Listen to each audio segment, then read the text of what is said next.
Oui, effectivement, je pense que dernièrement, nous vivons des moments un peu difficiles. Parce que vous n'êtes pas sans savoir que ça fait 2 mois que les étudiants n'ont pas de bourse.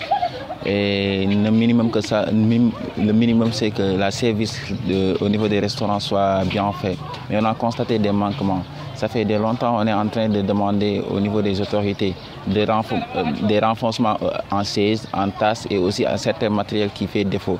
Mais ça ne nous a pas poussé à avoir des mouvements d'humeur parce qu'on a constaté que dernièrement peut-être la situation est un peu compliquée avec la cherté des denrées et tout, c'était un peu compliqué au niveau du repreneur pour satisfaire tous les besoins. Mais il y a un minimum qu'on demande, c'est-à-dire au moins s'il y a des gens compétents au niveau de ces restaurants qui préparent des repas au moins convenables pour les étudiants. Déjà, il y a certains même étudiants qui peinent à avoir un ticket resto, 100 francs. Des étudiants qui peinent à avoir 50 francs. Ils mettent tout leur espoir au niveau de ces tickets-là. Mais nous, on a constaté à notre niveau que l'autorité compétente ne prend pas en compte nos besoins. L'autorité compétente ne prend pas en compte nos préoccupations, chose qui est extrêmement difficile à vivre actuellement. Et pas plus qu'hier, on a constaté que le resto, au lieu d'ouvrir à midi, il a attendu jusqu'à 13h45 pour des problèmes de gaz. L'avant-hier aussi, c'était la même situation.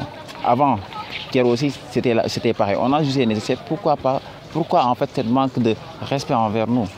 Le minimum qu'on demande, on est en train de réclamer certains matériels qu'on peine à avoir. Mais dès l'instant que vous vous débrouillez pour préparer quelque chose, mais préparez-le convenablement. Parce que tout d'abord, c'est une responsabilité partagée. On a jugé nécessaire de les convoquer pour discuter éventuellement. On a alerté, on a discuté, on a fait le maximum pour les alerter sur la situation actuelle du restaurant, qui ne pouvait pas continuer. Parce que ça fait plus d'une année qu'on dit que l'État doit de l'argent aux repreneurs. Et ça fait d'une année. Je me dis que normalement, si à chaque année c'est la même situation, quand on va régler cette situation-là? Bon, actuellement, on a décrété 72 heures parce qu'on les a dit que, vu que nous, actuellement, nous sommes dans des situations difficiles, si vous ne faites pas les prestations de services normalement et convenablement, chaque jour que vous faites votre erreur, vous allez assumer vos responsabilités. Parce que quelqu'un qui peine à avoir 100 francs ne peut pas venir tout le temps donner et avoir une mauvaise service en quelque sorte. Non, ce n'est pas la meilleure méthode de régler un problème. Parce que la meilleure méthode, disons que c'est la communication, le dialogue, afin de comprendre l'essentiel, là où se trouve le problème. Mais on sait là où se trouve le problème. C'est un problème de gaz qui se pose. Il suffit de régler ce problème-là. Toujours ça revient au problème d'argent en fait. Il suffit de régler ce problème et basta, le tour est réglé. Mais s'ils refusent carrément de dépasser de l'argent pour leur propre fils, nous on n'est pas là pour éternellement partir en grève. Nous on n'est pas là pour faire des sauts d'humeur.